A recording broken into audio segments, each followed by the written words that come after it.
Ang mga agila ay nagtitipon sa liham.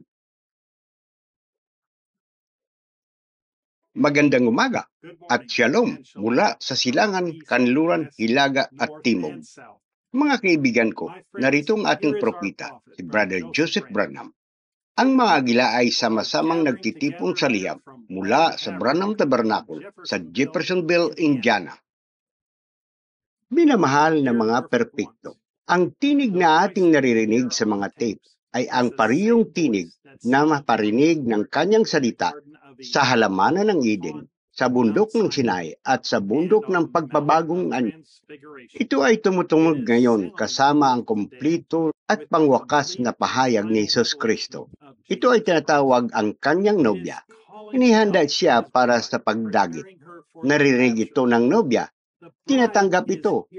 Isinasabuhay ito at inihanda ang sarili niya sa pamagitan ng paniniwala dito. Walang sinumang tao ang maaring kumuha nito sa atin. Ang buhay natin ay hindi maaring pakailanman. Ang kanyang espiritu ay naninigas at nagniningning sa loob natin. Ibinigay niya sa atin ang kanyang buhay, ang kanyang espiritu, at ipinakikita niya ang kanyang buhay sa atin. Tayo ay nakatago sa Diyos at pinapakain ng kanyang salita. Hindi tayo maaring hawakan ni Satanas. Hindi tayo magagalaw. Walang makakapagbago sa atin sa pamagitan ng pahayag. Tayo ay naging kanyang salita na nobya. Kapag sinusubukan ni Satanas na ibagsak tayo, ipinapaala lang natin sa kanya kung paano tayo nakikita ng Diyos. Kapag minamalas niya tayo, puro ginto lang ang nakikita niya. Ang ating katuwiran ay ang kanyang katuwiran. Ang ating mga katangian ay kanyang sariling maluwalhating katangian. Ang ating pagkakakilanlan ay matatagpuan sa kanya. Kung ano siya, sinasalamin natin ngayon. Kung ano ang mayroon siya, nakita natin. Gaano niyang gustong sabihin kay Satanas? Wala akong nakikita kasalanan sa kanya. Siya ay perpekto. Para sa akin, siya ang aking nobya. Maluwalhati sa loob at labas. Mula sa simula hanggang sa wakas, siya ang aking gawain at lahat ng aking mga gawa ay perpekto. Sa katunayan, sa kanya ay buod at ipinakita ang aking walang hanggang karunungan at layunin.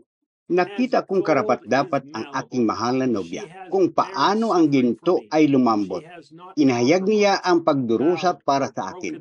Hindi siya nakipagkompromiso, yumuko o nasira, ngunit nabuo bilang isang bagay ng kagandahan ang kanyang mga pagsubok at pagsubok sa buhay nito ang naging dahilan kung bakit siya ang aking nobya ng siyuta. Hindi ba tulad ng Panginoon, alam niya kung paano tayo hikayatin? Sinasabi niya sa atin, huwag mawala ng pag-asa, ngunit palakasin ang loob. Nakikita niya ang ating mga pagpapagal ng pagmamahal sa Kanya. Nakikita niya ang dapat nating pagdaanan. Nakikita niya ang mga araw-araw na laban na dapat nating tiisin, tulad ng pagmamahal niya sa atin sa bawat isa. Sa kanyang mga mata, tayo ay perpekto. Siya ay naghihintay para sa amin mula sa simula ng panahon. Hindi niya hayaang may mangyari sa atin maliban kung ito ay para sa ating ikabubuti. Alam niyang malalampasan natin ang bawat balakid na inilalagay ni Satanas sa ating harapan. Gustong-gusto niyang patunayan sa kanya na tayo ang kanyang nobya. Hindi tayo magagalaw. Tayo na ang kanyang hinihintay simula pa noong una. Walang makapaghiwalay sa atin sa kanya at sa kanyang salita. Ipinadala niya sa atin ang kanyang makapangyarihang anghel na sugo upang siya ay makipagsalita ng labi sa tainga sa atin. Ipinatala niya ito upang walang mga katanungan kung ano ang kanyang sinabi. Inimbak niya ito upang ang kanyang nobya ay may makakain hanggang sa dumating siya para sa kanya. Hindi malaga kung mali ang pagkaunawa at pag-uusig sa atin ng iba. Sa pagsasabing tayo ay tape people, tayo ay nagagalak dahil ito ang kanyang ipinahayag sa atin. Ang iba ay kailangan gawin kung ano ang kanilang nararamdaman na pinangungunahan, ngunit para sa atin, dapat tayong magkaisa sa ilalim ng isang tinig, ang pinagtibay na tinig ng Diyos sa mga tape. Hindi namin maarok ang anumang bagay. Wala tayong ibang maintindihan. Wala na tayong magagawa pa. Hindi namin maaring tanggapin ang anumang bagay. Hindi tayo tutol sa kung ano ang nararamdaman ng ibang mananampalataya na akayin ng Panginoon na gawin. Ngunit ito ang inakay sa atin ng Diyos at dito tayo dapat manatili. Kami ay nasiyahan. Pinapakain tayo ng tinig ng Diyos. Masasabi natin, Amen, ang bawat salita na ating naririnig. Ito ang inilaan na paraan ng Diyos para sa atin. Wala na tayong magagawa pa. Gusto ko lang imbitahan lahat na sumama sa amin.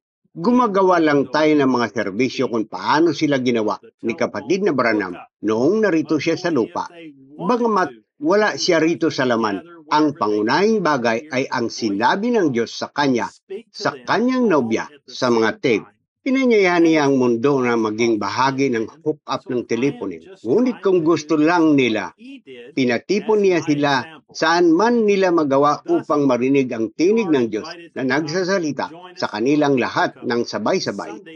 Yan ang ginawa ng propeta ng Diyos noon. Kaya sinusubukan ko lang gawin kung ano ang ginawa niya bilang aking halimbawa. Kaya inanyayahan ka na sumama sa amin sa hookup sa linggo sa alas 12 ng tanghali, oras ng Jeffersonville.